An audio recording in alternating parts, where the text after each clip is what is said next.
Hey guys, what's up? It's Rygar the Destroyer, and today we're going to be taking a look at Poe Dameron's helmet from the Star Wars Black Series. This thing is really cool, but before we take a closer look at it, let's go ahead and take a look at its packaging. Here it is. It comes in an enormous box here. As you can see on the front here, it's got a picture of Poe Dameron and his helmet here. On the sides, more glamour shots. Same one on the top. Different one here on the side again, and then on the back it's got a brief description. If you'd like to read that, you can go ahead and just pause the video, and then of course it's got more photos of the helmet.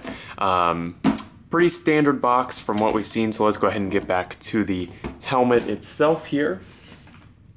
So obviously this is a one-to-one replica of Poe Dameron's helmet from the movie, and they did an absolutely fantastic job.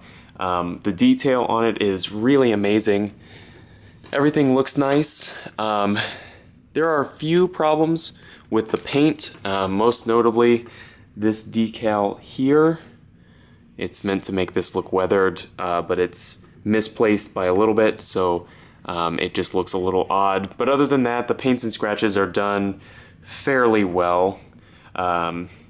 And it does have a couple features. We'll run through them here. Alright, the first one, the visor can be moved up and down, which is nice. And on the front here, the mic can also be, moved wherever you want, and then you can be pulled out and pushed in, although it does have the tendency to return to this position right here. Then on the inside of the helmet, as you can see, there is some padding. The padding can be moved, as you can see here.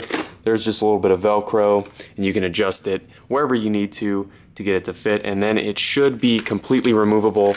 On the top can be pulled all the way out. And then on the inside there are 3 speakers, 2 up here at the top, and then 1 here behind your head, and that is for its action feature, which is something that I'm not really too concerned about, but it definitely does add some playability for little kids. There's a switch right here, flick that on, and then you push the Rebel insignia here on the side, and then it does surround sound. It does some, when you push it, BB-8 makes sounds, and it's got some engine noises. Frankly, I'm not worried about that at all. I just wanted a replica of the helmet.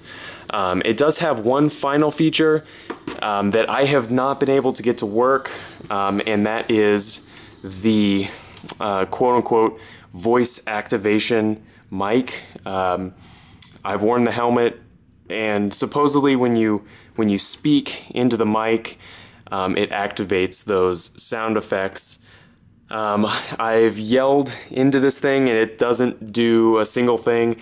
I've looked around. I can't actually manage to find where the mic is, so I have no idea where you're supposed to be yelling into to get it to activate, because there's no little microphone or anything that I can see, and certainly nothing has worked for me.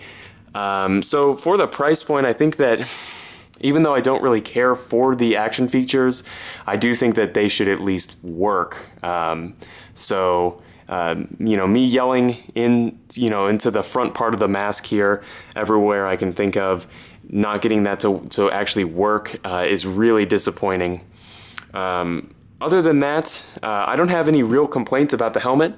I think that they did an absolutely fantastic job of replicating the helmet. It's one-to-one. It fits, and it's relatively comfortable. I definitely wouldn't want to wear it for like hours and hours, but for a short amount of times, it's definitely more comfortable than the Stormtrooper helmet, and I definitely recommend it for anybody who likes replica helmets and just wants something to display on their shelf. I think it definitely does a nice job of that. So if you guys have any comments or questions, please leave them down in the comment section below, and I guess I'll see you later.